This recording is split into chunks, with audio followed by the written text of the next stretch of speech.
నమస్కారం. ఒక పురుషుడి విజయం వెనుక స్త్రీ ఉంటుందని మన పెద్దలు చెప్తూ ఉంటారు. అవును, అది అక్షర సత్యం. అలాగే అతని అపజయం వెనుక కూడా స్త్రీనే ఉంటుంది. భర్త బయటికి వెళ్లి పనిచేస్తూ ఉంటే భార్య ఇంట్లో ఉంటూ ఇల్లు చక్కదిద్దుతూ పిల్లల బాగోగులు చూస్తూ భర్తకి చేదోడు వాదడుగా ఉంటూ భర్త విజయానికి పునాది అవుతుంది. భర్త విజయ శిఖరాలను అధిరోహిస్తున్నాడు అంటే అందులో సగభాగం భార్యకే వస్తుందన్న విషయం ప్రతి పురుషుడు గుర్తుపెట్టుకోవాలి.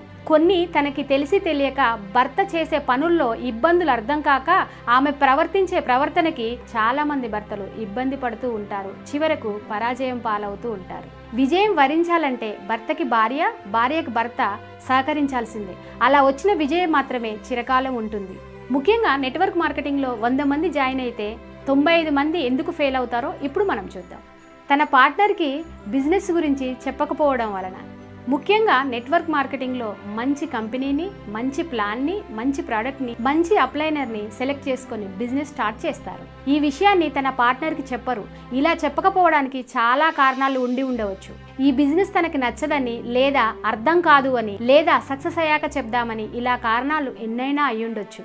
ఇలా అనుకొని మీ పార్ట్నర్కి చెప్పకపోవడం వలన ఈ బిజినెస్లో మీరు ఎక్కువ కాలం వర్క్ చేయలేరు. ఎందుకంటే నెట్వర్క్ మార్కెటింగ్లో టైం అనక, నిద్రనక, ఆకలనక బయట తిరగాల్సి వస్తుంది. అలా తిరుగుతున్నప్పుడు మీ పార్ట్నర్కి అలా ఎందుకు చేస్తున్నారో అర్థం కాక వారిద్దరి మధ్య గొడవలు మొదలవుతాయి. ఆ గొడవలు చిలికి చిలికి గాలివానలాగా మారి చివరికి విడాకుల వరకు వెళ్ళిన సందర్భాలు ఎన్నో చూసాము. కాబట్టి మీరు బిజినెస్లో జాయిన్ అయినప్పుడే మీ పార్ట్నర్కి చెప్పండి. అవసరమైతే మీ బిజినెస్ మీట్కి తీసుకువెళ్ళి వినిపించండి. ఆ బిజినెస్ తనకి నచ్చితే ఓకే, లేదంటే కన్విన్స్ చేయండి. ఈ బిజినెస్లో 4 సంవత్సరాలు వర్క్ చేస్తే లైఫ్లో ఎలా సెటిల్ అవ్వచ్చో ఎక్స్ప్లెయిన్ చేయండి. తనని 4 సంవత్సరాలు టైం ఇవ్వమని చెప్పండి. మీ మాటల్లో నిజాయితీ ఉంటే తనకు అర్థం కాకపోయినా, ఇష్టం లేకపోయినా మీ మీద నమ్మకంతో ఒప్పుకుంటుంది. తనకి మాట ఇచ్చినట్టుగానే సక్సెస్ అయి చూపించండి.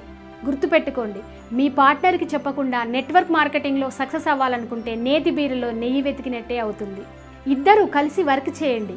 ముఖ్యంగా ప్రోడక్ట్ బేస్డ్ కంపెనీలలో పనిచేయాలి, సక్సెస్ కావాలి అనుకుంటే ఆ బిజినెస్లో భార్యాభర్తలు ఇద్దరు కలిసి పనిచేయండి. దానివలన మీ ఇద్దరి మధ్య విభేదాలు రావు. ఎందుకంటే నెట్వర్క్ మార్కెటింగ్ బిజినెస్ అంటే ఏంటో, టీమ్స్తో ఎలా గంటలు మాట్లాడాలో, మీట్స్కి ఎలా అటెండ్ అవ్వాలో, కొత్త వారితో ఎలా మాట్లాడాలో ఆ కష్ట నష్టాలు ఇద్దరికి తెలుస్తాయి. కాబట్టి భార్యాభర్తలు ఒకే వృత్తిలో ఉంటే సర్దుబాటు ఉంటుంది, గొడవలు రావు. అలా ఎందుకంటే ఒకరి ఇబ్బందులు మరొకరికి తెలుస్తాయి కాబట్టి. అందుకే చాలా పెద్ద పెద్ద కంపెనీలు తన పార్ట్నర్స్తో వెళ్తేనే ప్రోగ్రామ్కి రాణిస్తాయి. మీ పార్ట్నర్తో పనిచేయడం వల్ల మీ బిజినెస్ని ఫ్యామిలీ బిజినెస్గా మార్చుకోవచ్చు.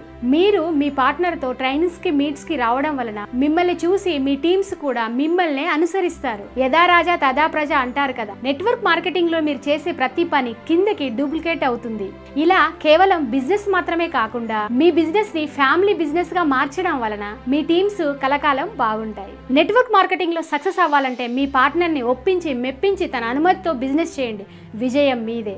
థ్యాంక్ యూ ఫర్ వాచింగ్ కళా తిరుపతి. నమస్కారం.